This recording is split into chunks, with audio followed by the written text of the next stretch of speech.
আমরা কোনো অবস্থাতেই মানে কোনো পরিস্থিতিতেই নিজের জন্য অস্বাস্থ্যকর খাবার বেছে নিব না। এই মানসিকতাটা তৈরি করতে হবে। এই মানসিকতাটা ট্রেনিংয়ের মাধ্যমে তৈরি হয়। এটা কি এমনি এমনি তৈরি হয় না, এটাকে ট্রেনিং করতে হবে, এটার জন্য ট্রেনিং লাগে।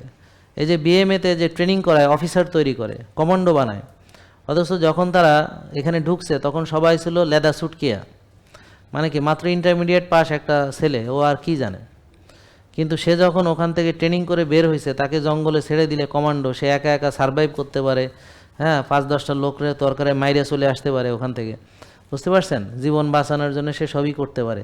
তাহলে এই 2 বছর তাকে কি করাইছে? আপনাকে কি কখনো ওয়েলবিংয়ের ট্রেনিং করাইছে কেউ? না। আপনি জানবেন কিভাবে? আপনি কোনোদিন মাইন্ড কন্ট্রোলের ট্রেনিং করছেন? আপনি কখনো মনে করেন যে এগুলো তো ট্রেনিং করেন নাই। ক্ষুধা নিয়ন্ত্রণ কি করে করতে হয় সেই ট্রেনিং জীবনে করছেন? সুস্থ থাকার ট্রেনিং কোনো দিন করছেন? তা আপনি যে সুস্থ থাকবেন এটা কিভাবে সম্ভব? তো এটা ট্রেনিং লাগবে না? তা ট্রেনিংয়ের প্রথম যে সূত্র সেটা হলো এক, যে আমি যেই খাবার আমার জন্যে কল্যাণ নয় সেটা আমি কোনো অবস্থাতেই খাবো না। Strong mindset. এটা আমারে মাইরে ফেললেও খাবো না, এটা আমার মাথায় যদি মেশিন গান ঠেকায় তাও আমি খাবো না, এটা আমার আপন কেউ যদি আমাকে অনুরোধ করে আমি খাবো না। কারণ আমি খেলে ওর কী লাভ? ওর পেটে তো আর যাচ্ছে না। আমি রুগী হলে তার কী লাভ? আমার ডায়াবেটিস বাড়লে ওর কী লাভ? আমাকে রুগী বানায় তার কী লাভ?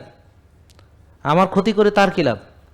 আজকে যারা অসুস্থ তারা কেউ আছে হাঁটতে পারে না, কারো আছে ব্রেন ফগ, ব্রেন কাজ করে না, কেউ আছে মাজার ব্যথায় চিৎকার করে কান্দে, কারো আছে মাজার ব্যথা নিচে পায়ে চিরিক দিয়ে মনে হয় যে পায়ের মধ্যে কেউ কুড়াল দিয়ে কোপ মারছে, কারো আছে ক্যান্সারে ধুকতেছে আর কষ্টে চিৎকার করে কাঁদতেছে, কেউ আছে বিছানায় শুয়ে শুয়ে পুষে গলে গলে মাংস খুলে খুলে পড়তেছে। এই পরিণতি অ্যাভয়েড করতে হলে কেউ আছে সারাদিন রাত খালি শুই ফোড়ে, খালি ইনসুলিন মারে, খালি ওষুধ খায়, গেলে খালি এই ডাক্তার দেখায়, ওই ডাক্তার দেখায়, আজকে এই ডাক্তার কালকে এই ডাক্তার, তার এত বড় বড় ফাইল, শুধু ডাক্তার আর ডাক্তার, ওষুধ আর ওষুধ, যত দিন যাচ্ছে ওষুধ বাড়তেছে, ডাক্তার বাড়তেছে, সমস্যা বাড়তেছে। তাহলে এই যে তার যে সাফারিংস সেটা তো রিয়েল নাকি? তার যে পেইন, তার যে ঘুম হয় না রাত্রে, বুক ধড়ফড়ানি, কলজা কাঁপানি, সেটা রিয়েল। একটা পুরুষ, তার পুরুষত্ব নাই, নষ্ট হয়ে গেছে, সেটা তো রিয়েল, সে সাফার করতেছে, সেটা তো রিয়েল।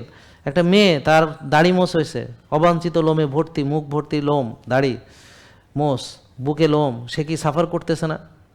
তাহলে এই সাফারিংস থেকে বাঁচার জন্যে তাকে তার ভালো বুঝতে হবে। সে যদি সেটাও না পারে তাহলে আর কী লাভ?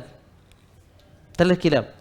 তাহলে দাওয়াতে গেলে আগে আমি বাসা থেকে আমার যে খাবার করলাম সেটা পেট ভরে খাইয়া ক্ষুধা নিবৃত কইরা তারপর দাওয়াতে যাব। ক্ষুধা লাগলে, ক্ষুধা থাকলে অনেক কিছু খাইতে মন চায়। তাহলে যে যেখানেই আসেন না কেন, যাদের মনে হবে যে এই সময় আমার ওই খাবারের কাছে যেতে হবে, তা আগে ভালো করে খাইয়া পেট ভইরা তারপর যাবেন, যেন খাইতে না পারেন। আর রোজা রাখবেন, রোজা রাখলে খাইতে মন চাইবে না। জেকে লাইফস্টাইল লিমিটেড, ওষুধ মুক্ত সুস্থ জীবন।